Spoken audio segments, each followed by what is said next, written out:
안녕하세요. 니체 자라투라는 이렇게 말했다. 16번째 영상입니다.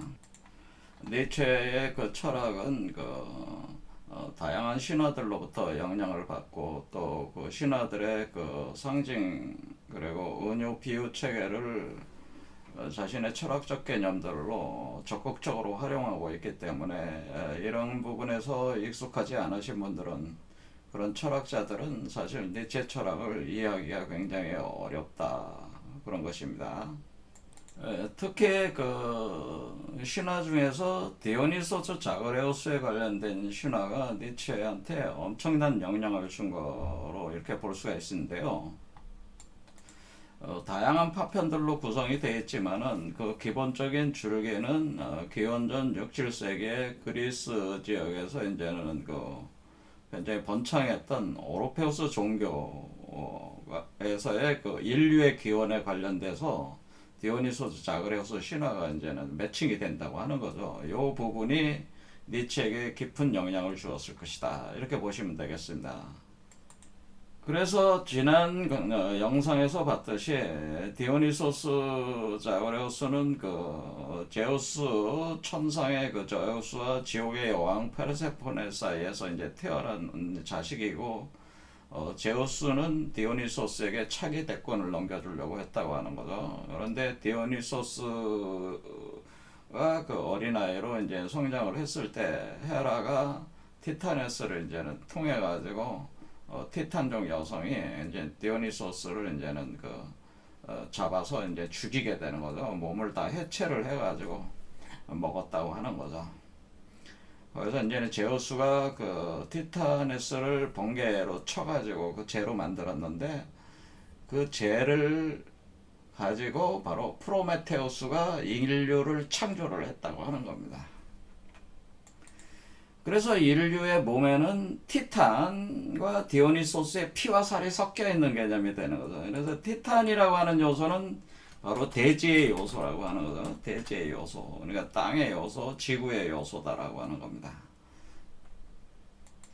자, 그래서 우리가 이제 의식의 발달 수준으로 보면은 이 아래의 세 개의 차크라는 이 땅의 요소가 강하고, 그 다음에 네 번째, 다섯 번째, 여섯 번째까지는 이제 하늘의 요소가 강한 것이죠. 그래서 바로 이 티탄적인 속성, 아래에 있는 속성을에서 디오니소스가 이제 추출이 되면서 인간의 몸에서 다시 디오니소스가 태어나는 거, 이렇게 육체를 형성을 해서 다시 태어나는 과정을 통해 가지고 이 디오니소스가 결국 위버맨시적인 어떤 그런 형상을 이제 구현을 하게 된다고 하는 거죠. 이것은 마치 그 디오니소스가 죽어서 다시 부활한다라고 하는 개념이에요. 그래서 재탄생한다. 디오니소스의 그 부활 과정이라고 하는 거고, 이것이 바로 이런 부활을 통해서 구현된 존재를 니체는 위버맨시라고 이렇게 봤다고 하는 겁니다. 자, 이렇게 부활을 할 때 그것이 이제 구체적인 메커니즘이 어떻게 되냐면은 우리 몸속에 이제는 대지에 해당되는 밑에 그 세 번째 차크라의 그 첫 번째 차크라, 여기에 바로 오르페우스 알이라고 하는 것이 이제는 생성이 된다고 하는 거죠. 자, 오르페우스라고 하는 것은 바로 오르페우스 종교를 이제 표현을 해주고 있는 건데, 이 오르페우스는 사실 디오니소스와 아폴로를 연관짓는 하나의 중간 매체가 되는 존재예요. 자, 어쨌든 그건 나중에 설명하기로 하고, 이걸 이제 오르페우스 알이라고 이렇게 여러분들이 이제 생각을 하시면 되는데, 근데 여기 오르페우스 알은 이렇게 뱀이 이렇게 휘감고 있습니다. 이 뱀이 이렇게 휘감고 있다고 하는 것은 우리가 이 땅에 해당되는 1, 2, 3번 차크라 부분은 용뱀의 영역이라는 강력한 그 용뱀의 힘이 작용을 하고 있는 거죠. 이 대지라고 하는 부분은 땅 속에서 그 굴 속에서 용뱀이 살고 있기 때문에 그 알도 요 알을 바로 용뱀이 휘감고 있는 형태로, 뱀이 휘감고 있는 형태로 이렇게 표현하게 되는데 바로 이것이 오르페우스 알이라고 하는 거예요. 자, 그러면 이것이 이렇게 올라오면은 이 알이 성장을 해서 이제 올라오는 거죠. 올라오면은 이 용뱀의 상 안에 바로 이 봉황, 바로 독수리의 상이 들어가서 활성화가 되면서 그 용뱀의 상을 이기면서 바로 하늘의 존재. 그러니까 새는 하늘의 존재니까 디오니소스가 이렇게 구성이 돼서 이제 태어나는 이 개념으로 돼 있다. 자, 그래서 여기서는 우리는 아주 중요한 개념을 하나 이제는 도달을 했는데 바로 오르페우스의 알이다. 그래서 오르페우스 알이라는 거를 생성을 해서 바로 디오니소스가 부활을 하게 된다. 그 알 속에서 이렇게 육화가 돼가지고 알을 깨고 나오면은 바로 이런 디오니소스가 태어나게 된다고 하는 거죠. 이렇게 이제 반복되는 거죠. 자, 요런 개념을 가지고 우리가 이제는 그 지난 시간에 바로 그 리들리 스콧 감독이 그 만든 그 세계 영화 엘리언, 그다음에 프로메테우스, 그다음에 엘리언 커버넌트라는 영화, 아주 유명한 영화죠. 그래서 이게 워낙에 그 리들리 스콧 감독의 여기다가 엄청난 그 다양한 그 사유 체계를 이제 심어놔가지고 떡밥을 많이 뿌려놨다는 거죠. 그래서 그거 해석하느라고 사람들이 온통 난리들을 치고 있죠, 지금도. 자, 그래서 이것을 이 리들리 스콧 감독이 만든 이 영화가, 이 세계 영화가 사실은 니체의 이 짜라투라 이렇게 말했다라는 니체의 사상을 이렇게 어떤 그 보여주기 위한 또 영화로도 우리가 재해석할 수가 있다라고 하는 겁니다. 자, 여러분들이 이미 저한테서 이미 그 디오니스 자그레우스가 어떻게 태어나고 어떻게 죽어서 어떻게 부활하는가에 대한 이 일련의 그 흐름을 여러분들이 이제 봤잖아요. 그렇죠? 이 일련의 흐름을 봤으니까 이거를 여러분들이 그 상을 가지고 리들리 스콧 감독의 영화들을 한번 다시 보자는 거예요. 그럼 보면은 바로 그 엘리언 시리즈에서 나온 요 엘리언 첫 번째 영화에 나오는 요 알이 바로 여러분들이 직관적으로 이거는 오르페우스의 알을 표현한 것이구나라는 걸 알 수가 있죠. 그래서 이 오르페우스의 알이 인간의 몸에 심어져 가지고 요런 엘리언들이 형상화가 되는데 엘리언이 우리 몸에서 이렇게 생성이 돼서 이렇게 태어난다고 하는 거죠. 태어나면서 우리 몸을 가르면서 나오잖아요. 이 영화 자체가 엘리언이. 그래서 우리 몸을 숙주로 해가지고 우리 몸의 피와 살을 먹으면서 이게 엘리언이 자라가지고 이렇게 태어나게 되는 그런 형상으로 지금 영화들이 돼 있지 않습니까? 그런데 그렇게 만든 그 인류를 만든 게 바로 누구냐면 프로메테우스. 바로 거인족이죠. 그래서 신화하고 내용이 똑같지 않습니까? 그래서 이렇게 해가지고 우리 몸속에 있는 그 엘리언의 속성을 활성화시켜가지고 그것이 바로 디오니소스가 되는 거죠. 그 디오니소스를 활성화하는데 지금 그러니까 여기서 얘기하는 바로 그 리들리 스콧 감독이 얘기하고 싶은 그 깊은 의미, 이분이 진짜 이것을 인식을 해서 얘기하고 있는 게 아닐 수도 있겠지만은 여기서 얘기하고자 하는 거는 뭐냐면은 지금 용뱀의 속성이 완전히 그 제거가 되지 않고 그것이 극복되지 않고 그것이 그 극복되지 않으면은 그것이 어때? 그 짐승의 상, 그 짐승 괴물, 그렇죠? 그것이 이제 엘리언이 되는 거죠. 그 엘리언이 어떻게 돼? 인류를 종말시킨다고 하는 거죠. 그래. 그러니까 이것은 엘리언의 번성. 그러니까 이보멘시 디오니소스가 완전히 몸 밖으로 이렇게 우리 몸 밖으로 이보멘시가 탄생되지 않는 상태. 그러니까 용뱀의 지배가 계속 유지되가 돼 있는 상태에서는 결국 바로 엘리언의 번성을 가져오게 되고 그 엘리언의 번성이라고 하는 것은 번창, 바로 엘리언 커버넌트라고 하는 것이 바로 엘리언의 번창에 관련된 거라는 얘기죠. 자, 여기서 커버넌트라고 하는 거는 계약이라는 의미가 있어요. 계약이라는 의미가 있는데 우리가 이제는 여러분들이 이걸 직관적으로 여러분들이 이해를 하려면 구약, 성경을 볼 때 구약 할 때 그때 올드 커버넌트라고 합니다. 그다음에 여러분이 신약 할 때 그것을 뉴 커버넌트라고 해요. 자, 성경의 구약이라고 하는 것은 그 아브라함이 하나님과 계약을 맺은 계약을 맺고 서로가 서로를 이제 충족시켜 주면은 어때? 그러니까 하나님은 아브라함의 자손을 번창시켜게 해준다는 그 약속을 하게 되는데, 그러니까 아브라함이 야훼 하나님만 추종하게 되면은 그거에 대한 보답으로 그 아브라함의 그 종족을 번창시켜 준다는 그게 약속이라고 하는 거예요, 구약에. 그다음 신약은 무엇이냐면은 바로 그 똑같은 거죠. 뭐 야훼 하나님과의 계약인데, 구약이 물적인 역사적 그 백성으로서의 이스라엘 백성들을 번창시켜 준다는 개념이라면은, 신약은 영적인 백성들을 예수 그리스도를 시작으로 하는 영적인 백성들을 번창하게 해준다는 그 약속이라고 하는 거죠. 신약이라고 하는 게. 자, 그러면 엘리언 커버넌트, 엘리언에 있어서의 이 엘리언 커버넌트, 이 약속이라고 하는 것은 뭐예요? 엘리언들의 번창에 대한 약속이라고 하는 것이죠.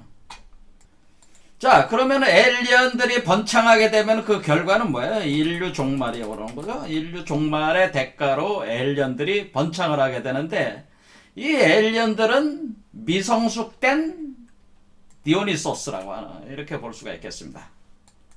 그러니까 우리가 여기 그 첫 번째 차크라부터 여섯 번째 차크라까지가 그 일종의 그 성장 단계, 발생 단계인데, 발달 단계인데, 의식의 발달 단계인데, 의식의 발달 단계에서 의식이 성숙되지 못한 의식에서 우리 몸을 찢고 나올 때, 그때 그것이 미성숙된 디오니소스 형상이 되고, 그것은 여전히 용뱀의 그 지배를 받는 그런 괴물, 짐승의 형상들을 갖게 되는 것인데, 그것을 에일리언으로 표현했다고 하는 거예요. 자, 그러면 왜 에일리언이냐라는 거죠. 왜 에일리언? 에일리언이라는 것은 우리가 외계인이라고 하는 거잖아요. 왜 외계인이라는 단어를 썼을까요? 자, 우리가 의식이 성장을 할 때, 여러분들이 만약 세 번째 차크라까지 성장한 사람의 입장에서는 네 번째 차크라 성장한 사람을 외계인으로 볼 수밖에 없어요. 차원이 다르단 말이야. 레벨이 다르단 말이야. 그러니까 레벨이 다른 사람이 이 세계에 들어오면은 어떻게 돼? 이상한 놈 취급을 받을 수밖에 없죠. 4차원 인간이 3차원에 와 있다고 생각하시면 돼. 그러니까 예수 그리스도라는 존재가 4차원 인간이다. 근데 3차원으로 왔다. 그러면은 이상한 놈이죠. 그렇죠? 외계인이란 말이야. 그렇게 보면은. 그러니까 4차원에 온 사람은 5차원에 있는 존재가 외계인이 되는 거고, 5차원에 도달한 사람 입장에서는 6차원에서 들어오는 사람이 외계인이다. 그런 겁니다. 그런데 인류의 그 평균적인 의식 수준이 신화 종교적 의식 수준에 대개는 머물러 있기 때문에 이 6차원에서 들어오는 사람을 어떻게 보겠어요? 4, 5, 6차원에서 들어오는 존재들은 그 사람들에게 다 외계인들이 될 수밖에 없는 거예요. 그래서 외계라고 하는 거예요. 이게 외계인.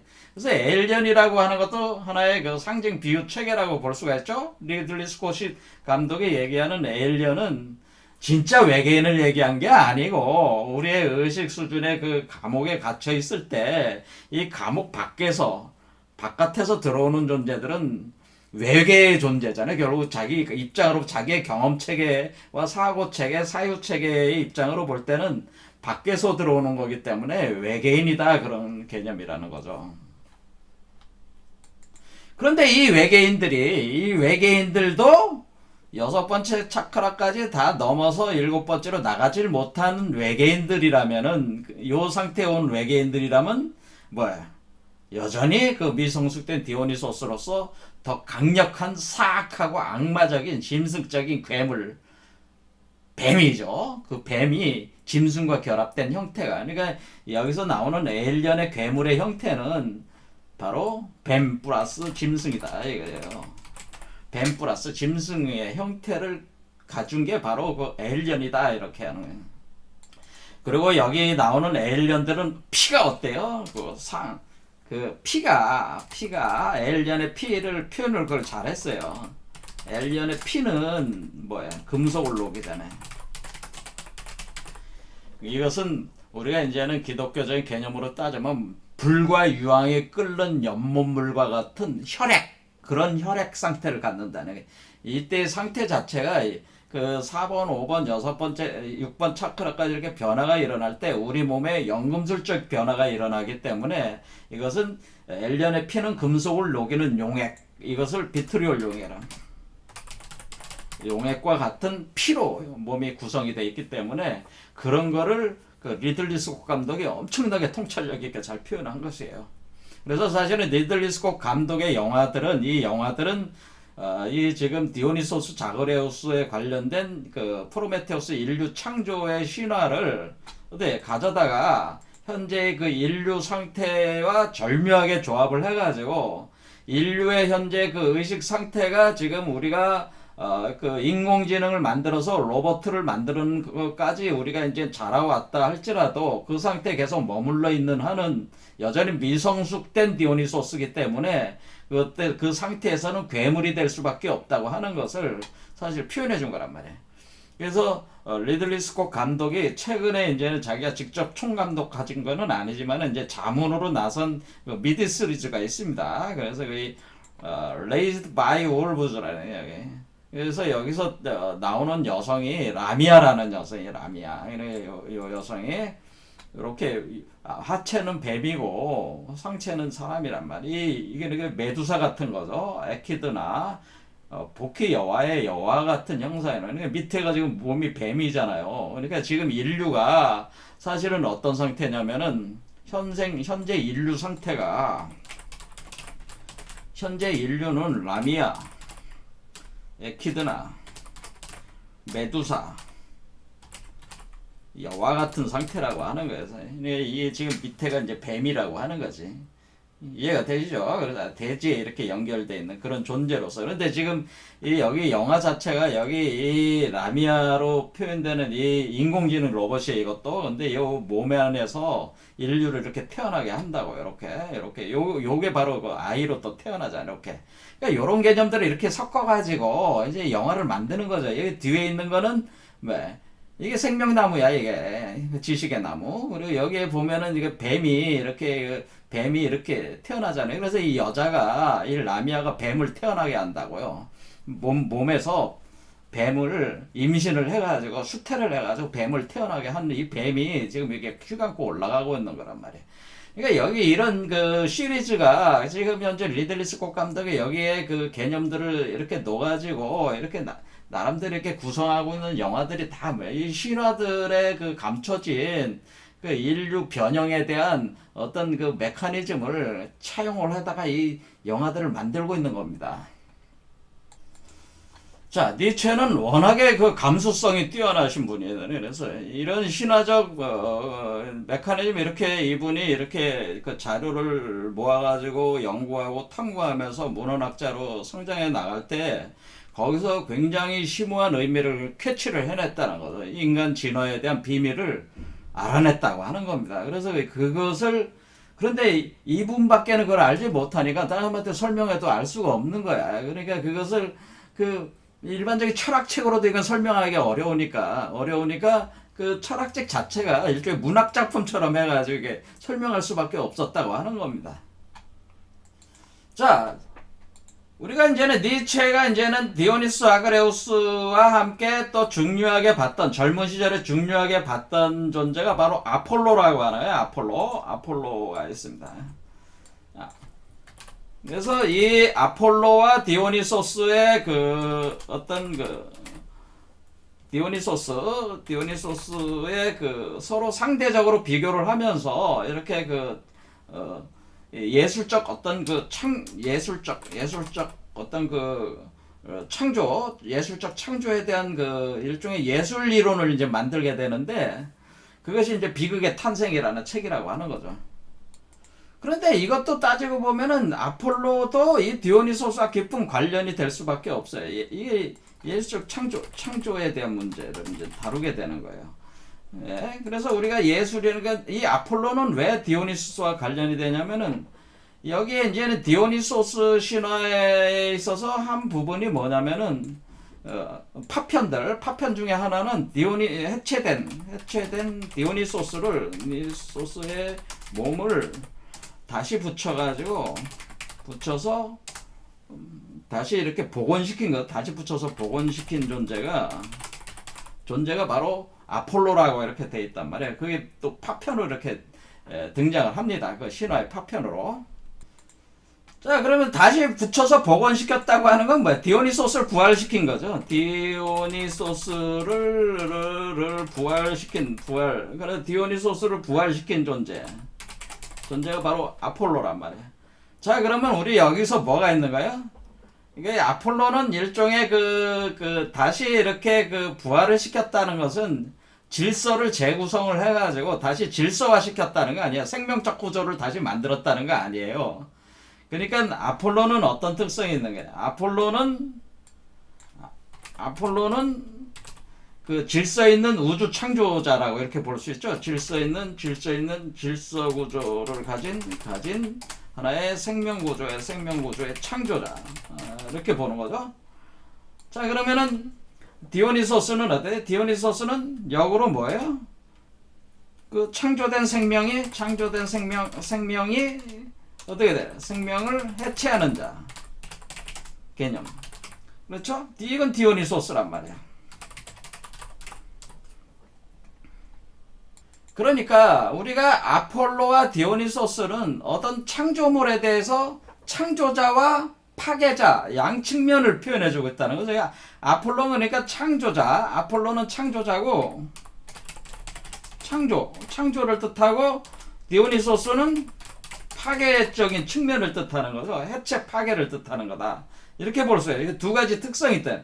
근데 같은 예술적 창조물에 대해서 그런 양면성을 가지고 있다고 하는 거죠. 이걸 두 측면을 아폴로와 디오니소스로 이렇게 보여준다고 하는 겁니다.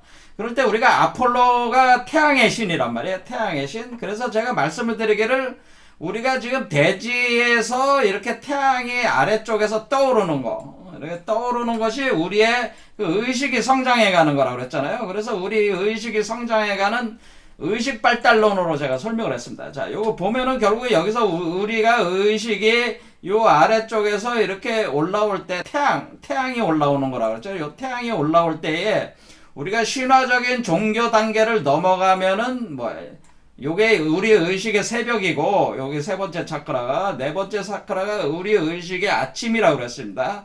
점점 올라갈수록 어때요? 태양이 떠올라갈수록 우리가 신화 종교적인 어떤 의식 단계에서 합리적 이성 단계로 지금 계속 발전을 하고 있잖아요. 그러니까 우리가 전 에고 상태, 에고가 약한 상태에서 에고가 점점 강해지면서, 자아성이 강해지면서 창조의식이 발동하면서 이렇게 성장을 하고 있단 말이에요. 그러니까 사실은 뭐가 되는 거예요? 그러니까 여기 위쪽, 그 태양이 떠오르는 과정 자체가 아폴로적인 과정이고, 이렇게 할 때 이 아폴로가 어떤 일을 하게 되냐면, 우리가 아폴로의 신화를 이렇게 보면은, 아폴로는 피톤이라는 그 뱀과 관련돼서 신화가 아주 유명한 신화가 있어요. 그래서 피톤이라는 뱀은 뭐냐면 대지의 여신, 바로 가이아의 자식이란 말이에요. 근데 이 피톤이라는 뱀이 아폴로와 아르테미스를 임신한 레토, 그러니까 제우스의 부인을 아폴로와 아르테미스가 태어나면 잡아먹으려고 쫓아다닌단 말이에요. 피톤이 계속 쫓아다녀. 레토가 애가 태어나면 잡아먹으려고 아폴로와 아르테미스를. 그게 이제는 레아가 그렇게 또 지시를 한 거죠. 그런데 바로 이렇게 요런상 자체가 지금 요거 똑같은 게 요한계시록에 등장해요. 요한계시록에 뭐냐면 붉은 용이 해산하는 여자의 아이가 태어나면은 붉은 용이, 레드 드래곤이 임신한 여자가 아이를 태어나게 할 때 잡아먹으려고 이렇게 쫓아다니는 붉은 용이 나와요. 요한계시록 12장에. 이거와 똑같은 개념이야. 그러니까 아폴로와 아르테미스가 태어나면은 피톤이라는 뱀이 잡아먹으려고 이렇게 쫓아다닌단 말이에요. 자, 근데 아폴로가 어쩌거나 태어났죠. 태어나자마자 바로 아폴로가 어떻게 하냐면은, 이 태양신 아폴로가 태어나자마자 피톤을 찾아갑니다. 찾아가가지고 피톤을 활로 쏴서 죽여버립니다. 요런 장면이 그런 장면이에요. 활로 쏴서 죽여.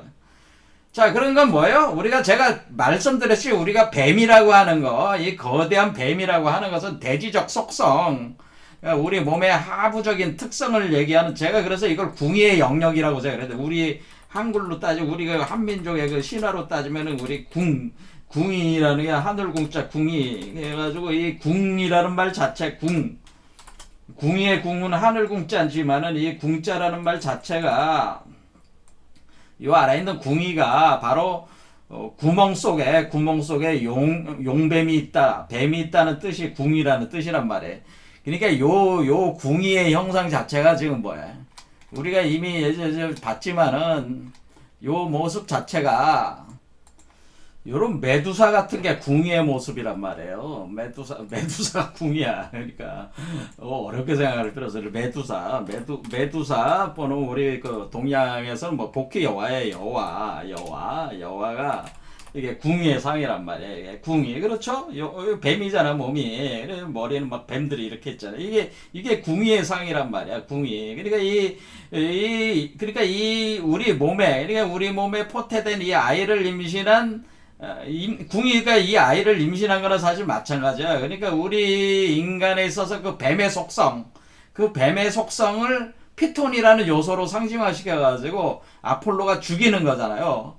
그래 아폴로가 그 뱀을 죽인다고 하는 의미는 우리가 1번, 2번, 3번 차크라를 이 뱀의 영역을 넘어서서 이 태양이 떠오른다는 개념이란 말이야. 네 번째 차크로 떠오른다는 개념이니까 이 뭐야? 태양이 바로 그러니까 이게 네 번째 차크라로 이렇게 우리 의식이 성장하는 거를 우리가 아폴로가 뱀을 죽인다라는 그런 표현의 그 상징 은유라고 하는 거죠. 자, 그래서 우리는 아폴로는 어떤 존재라는 걸 알 수 있어요. 아폴로는 바로 합리적 이성을 표현해주는 존재라는 아폴로는 합리적 이성에 기초한 합리적 이성이 있어야지 그에 대한 어떤 질서 구조에 따라 가지고 어떤 세계 법칙을 인식을 해서 그 법칙에 따라서 그 세계를 창조하고 또 생명도 창조하고 창조 활동을 할 거 아니에요? 그러니까 합리적 이성에 기초한 창조력을 표현할 때 이 태양신 아폴로를 가지고 표현을 해주는 것이란 말이에요. 그런데 그래서 결국 이것으로 디오니소스의 몸을 그 해체됐잖아요. 애초에 죄가 되어 해체된 디오니소스의 몸을 어떻게 돼? 몸을 다시 부활시킨 거잖아요. 부활시켰다는 건 해체된 것을 다시 붙여가지고 그러니까 뭐 합리적 이성에 의해서 조각조각 난 거를 이렇게 붙이는 거 아니에요? 붙여가지고 몸을 부활시키는 작업이 다시 예술적 창조 작업이라고 하는 겁니다. 그렇죠? 그럴 때 이렇게 할 때에 디오니소스는 다시 어떻게 돼요? 디오니소스는 다시 해체가 된다고 하는 거죠. 디오니소스는 다시 어때요? 광기에 의해 해체된다. 이런 표현이랍니다. 그러니까 이거는 뭐냐면은 끊임없이 예술적 창조 작품이 창조되면은 다시 해체되고 창조되면 그러니까 자기가 창조하고 해체하는 이 과정 자체가 이게 영혼회귀 개념이라는 거죠. 이렇게 계속 창조하고 해체 나가는 그 주체, 그 주인이 되는 그 사람, 그 주인으로서 살 때 그게 유보맨시라고 하는 거예요. 사실 아폴로와 디오니소스를 가지고 얘기하고 싶었던 건 뭐냐면은 창조와 해체의 주인으로 살아라 이런 얘기예요. 사실은. 자, 그래서 아폴로에 대해서 조금 더 얘기하자면 아폴로는 결국에는 피톤을 죽이고 똑같이 피톤을 제로 만들어 버려요. 이 뱀을 제로 만들어 버려. 그렇죠? 피톤을 제로 만들고 그 껍질을 온파로스에 덮는다라고 하는. 자, 그러니까 우리가 이 온파로스라는 돌, 이것이 바로 세계 우주석이란 말이에요. 우주의 돌이란 말이에요. 이게 심오한 의미가 있는데요. 이게 원래 그 크로노스가 그 제우스를 삼키려고 할 때 레아가 크로노스의 입에다가 쳐넣은 돌이란 말이에요. 이 돌이. 이게 우주돌이야. 이거를 기독교에서는 그거를 예수가 흰돌이라고 하는 게 이게 백석이라고 하는 거예요. 이게. 자, 그것까지 이제 얘기하면 이제는 또 복잡해지니까 그렇습니다. 다 상징이 이게 무슨 그 종교나 신화나 파고 들어가면 다 거기에요. 그 개념들이. 자, 온파로스 그 제로 만들어 그 쟤는 온파로스 아래에 묻어버려요. 그러니까 결국 뭐야? 이 온파로스가 바로 온파로스. 여러분들이 뭐 온파로스 하는 뭐 의류 브랜드도 있잖아요. 그 온파로스에 이게 보면 이렇게 뱀 있잖아요. 요게 바로 피톤이야, 피톤. 근데 이게 지금 뭐처럼 생겼어요? 여러분들이 이거 보면은 이게 바로 오르페우스 R이잖아, 그냥. 제가 얘기했잖아요. 이게 오르페우스 R인데, 온파로스가 오르페우스 R이라고 제가 그랬잖아요, 이게. 그렇죠? 그래서 우리는, 그러니까, 지금, 아폴로라고 하는 존재는 피톤을 죽이고, 그러니까 이 밑에 있는 피톤을 죽이고, 온파로스를 여기다가 설치를 하고, 그러니까 오르페우스 R을 설치를 하고, 뱀 껍질로 이렇게 덮어 놓는다고 하는 거죠. 덮고 그 젤을 밑에다 놨으니까 이 젤을 통해서 우리가 지금 티탄족과 디오니소스의 젤가 이렇게 합해진 걸 통해 가지고 이렇게 다시 부활하는 거라고 그랬잖아요. 디오니소스가 태어나는 거라고 했잖아요. 그와 과정을 아폴로가 디오니소스를 해체된 디오니소스를 다시 부활시킨다고 하는 개념이 여기에 또 이렇게 연결될 수가 있는 거죠.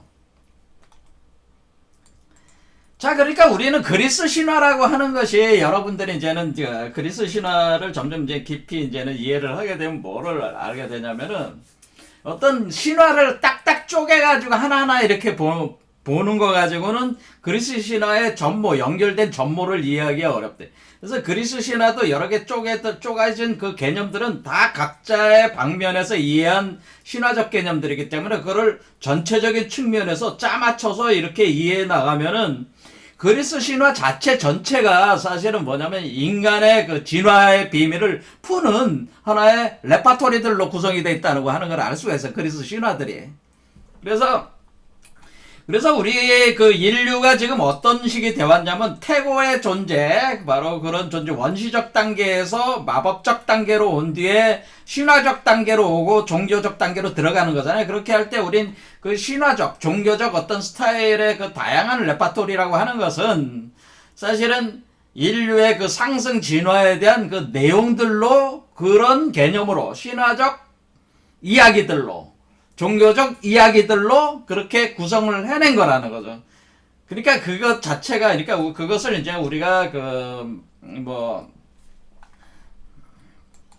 융심리학에서는 신화를 굉장히 중요하게 보잖아요. 원형이라고 그러잖아요. 아키타입들이라고 하는데, 그 아키타입이라고 하는 그 인간의 정신의 원형, 심리적 원형이라고 하는 것들은 신화적 단계에 있는 인간들이 자신들의 그 진화, 상승을 이해하기 위해서 채용을 해서 이야기로, 구조로 만들어가지고 그 인류 변화, 진화의 비밀을 이해했던 방식들이라고 하는 겁니다. 그런 것들. 그러니까 그러니까 합리적 이성 단계에 있는 우리 입장에서 볼 때는 그 신화적 내용들을 채용을 해서 보면은 재밌는 얘기들이지만은 그 재밌는 얘기들 안에는 사실은 뭐예요?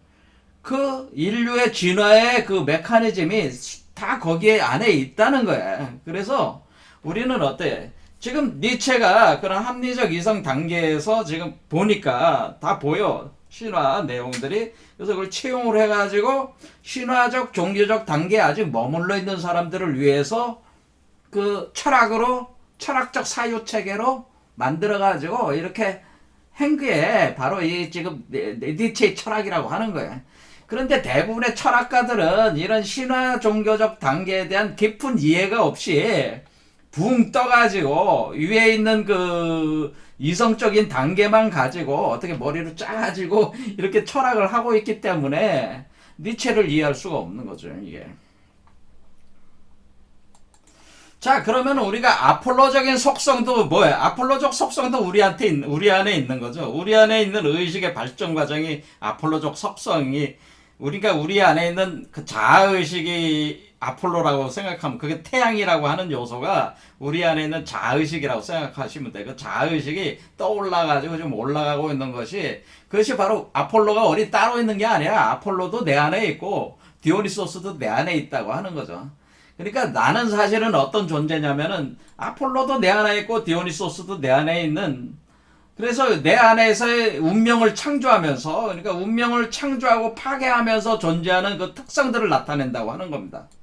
자, 그래서 우리가 비극의 탄생이라고 하는 이때 비극이라고 하는 그것은 이제 그리스에 있어서의 그 예술 작품의 이제 비극, 뭐 희극, 비극, 우리가 뭐 연기하는 그런 거 있잖아요. 그러죠. 그 시나리오 가지고 이렇게 연기하는 그 비극을 보면서 그리스인들이 이런 두 가지 특성, 아폴로적인 운명을 창조하고 그리고 디오니소적인 이 운명을 파괴하는 이런 것이 서로 맞물려 돌아가면서 이런 반복적 행위들을 통해 가지고 맞물려 돌아가면서 이것이 일종의 그 운명의 춤, 운명의 음악, 그렇죠? 음악을 연주하고 있는 그런 것을 비극을 이렇게 보면서 그것이 뭐 대표적인 인물들을 내세워서 그 비극들을 만드는 게 뭐예요?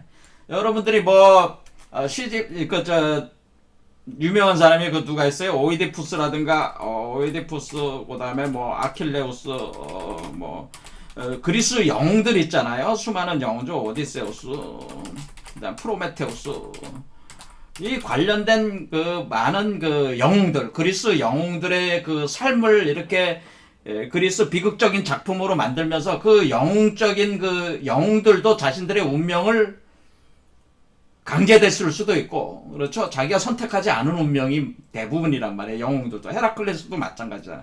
헤라클레스가 그렇게 비극적으로 살고 싶어서 살았겠죠? 하지만 결국엔 신이 됐잖아요. 그러니까 아킬레우스도 마찬가지고 오디세우스, 프로메테우, 오이디푸스, 뭐 케이론, 뭐 다양한 그 그리스의 그 영웅들이라고 하는 이 존재들이 살았던 그 삶이라고 하는 그것을 우리가 운명으로 볼 때 그것이 자신에게 강제된 운명일지라도 스스로 그것을 받아들이고 그것을 오히려 그 운명과 싸우며 살았다고 하는 거죠. 그런 모습들을 이렇게 그리면서 이런 그 아폴로적인 거와 디오니소스적인 어떤 그런 운동, 창조와 파괴하는 운명을 창조하고 파괴되는 어떤 그런 것을 보면서 어떤 카타르시스를 이렇게 느낀다. 그것이 이제 비극의 탄생이 이제 얘기를 하고 있는 그 예술적 어떤 그런 작품에 있어서 창조 파괴 운동을 아폴로와 디오니소스 이렇게 표현했고, 마치 그와 같이 우리도 우리가 여기서 이제는 중요한 인물은 이제 프로메테우스로 보는 프로메테우스. 그러니까 오이디푸스나 뭐 이런 아킬레우스나 오디세우스, 헤라클레스, 케이론 같은 존재들은 사실 이런 그리스 영웅들은 자기가 선택한 운명이 아니란 말이에요. 신에 의해서 시탁에 의해서 주어진 운명으로 갇혀서 살았다. 하지만 그 신들에 대해서 저항하면서 살았다는 거죠. 그 신들에 대해. 네가 나한테 이런 운명을 줬어? 좋아. 내가 살아줄게. 네가 줬으니까. 뭐 이런 자세라는 거예요. 내가 선택하지 않았지만 내가 신이라는 놈이 나한테 줬으니까 그래. 살아줄게. 뭐 이런 식이라는 게 이런 식의 영웅주의라고 하는 거예요. 내가 선택하지 않은 운명이라도 내가 그렇게 비극적으로 오이디푸스 같은 게 그렇잖아요. 내가 아버지를 죽이고 싶어서 죽였어? 내가 엄마하고 같이 저기에서 자식을 낳고 싶어서 살았어? 내가 모르는 운명에 내가 사로잡혀가지고 그 신들이 만들어 놓은 운명 아니야? 그 신들이 만드는 운명을 철저하게 내가 삶으로서 신들을 조롱을 하게 해보겠다 이거지. 한번 저항 정신이 있는 거야. 안에 그냥 수용한 게 아니란 말이에요. 영웅들이. 그런데 그 중에서도 프로메테우스는 자신이 그 독수리에게 이렇게 쪼여 먹힐 걸 알면서도 자신의 운명을 스스로 선택을 했다는 거죠. 이거는 그냥 주어진 운명에 대한 저항 정신이 아니고 운명을 아예 선택을 한 프로메테우스를 더 최고로 친다고 하는 거죠. 그러니까 지금 그 니체가 얘기하고 있는 건 뭐냐, 우리가 아폴로적인 거나 디오시스적인 거는 운명의 양쪽 특성인데 너의 운명의 주인이 되라 라는 얘기예요. 그러니까 창조든 파괴든 네가 해라라는 뜻이죠.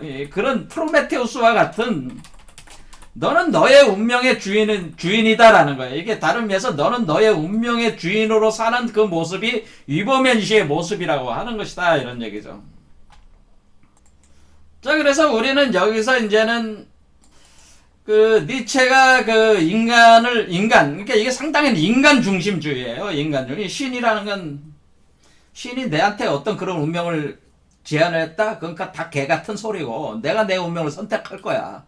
그리고 내 운명 선택한 거에 따라 내가 살고 그 운명도 파괴하는 것도 나고 창조하는 것도 나일 뿐이야. 내가 내 운명의 주인이다. 그렇게 살겠다. 그런 것이 이제는 위버맨시의 그런 삶이면서 이것을 뜻하는 거는 뭐냐면은 내가 나를 초국하면서 이거는 자기가 자기를 초국하는 거죠. 초국하면서 자기를 창조한다는 거예요. 창조하는 자기가 되자라고 하는 거예요. 자, 그러면은 자기가 자기를 초국할 때 초국되는 대상은 뭐예요? 초국되는 자기는 인간이고, 자, 창조되는 자기는 뭐예요? 위버맨시고, 그리고 뭐예요? 창조하는 자기는 뭐예요? 본래 자기라고 하는 거죠. 그러니까 뭐냐면은 초국하면서 창조하는, 그렇죠? 초국하면서 창조하는 자기는 본래 자기는. 그러니까 본래 자기가 나라는 거예요. 그러니까 이 우주를 그러니까 이 얘기는 뭐냐면 하나님이 곧 나다, 하늘이 곧 나다라는 뜻이에요. 나다. 하늘이 곧 나야. 나 이외에 하늘은 없어. 내가 본래 자기 나. 그걸 셀프라고 그래. 셀프. 그 셀프가 인간인 나를 통해서, 그러니까 이게 뭐야? 인간인 나를 통해 가지고 초국되는 자기는 뭐 인간인데 이건 뭐예요? 그 창조되는 위버맨시를 포태한 자잖아요. 그렇죠? 위버맨시를 포태한 자니까 뭐야? 여러분들이 생각하기에 인간이 없으면은, 인간 말종이 없으면 위버맨시도 없는 거지. 그렇지 않습니까? 그러니까 초국되는 자기도 자기로서의 자기가 있는 거지, 그게. 그러니까 이거 위버맨시를 포태한 자니까. 위버맨시를 포태해서 태어나는 위버맨시도 곧 나야, 그게. 창조되는 자기도 나고. 또, 그 모든 것을 하고 있는 것도 나야. 그것 자체가 이 전체가 그냥 하늘이 곧 나다. 그러니까 이 모든 게 이 창조하고 파괴하는 그 주체가 곧 나일 뿐이다. 그러니까 내가 나를 통해서 나를 초국하고 나를 창조하면서 나로 돌아오고 또 나로부터 나가고, 그러니까 나로 돌아오면서 나로부터 또 나가고, 이렇게 하는 창조하고 파괴하는 운동이 내가 그 중심이, 내가 그것이 돼야 된다고 하는 그런 것을 얘기를 하는 것이다라고 하는 거죠. 그래서 이러한 사유 체계는 기존의 그 서양권에서 이게 발상할 수 있는 사고가 아니란 말이에요. 그래서 이게 니체가 엄청나게 수준이 높으신 분이에요. 여러분들이 생각하지. 그게 여러분들이 뭐 인생에 도움이 되고자 단순히 그런 차원으로 접근할 수 있는 분은 아니고, 이런 사유 체계를 적극적으로 받아들이는. 그러니까 영혼 회계의 주인이 곧 나라는 거예요. 이게 다시 얘기해서 영혼 회계의 주인이 나다는, 내 삶의 주인이 나고 영혼 회계의 주인이 곧 나니까 나다라고 하는 그것에 대한 자각으로 바로 이 순간도 살아가라, 그런 뜻이거든요. 이게 자 그런 얘기입니다.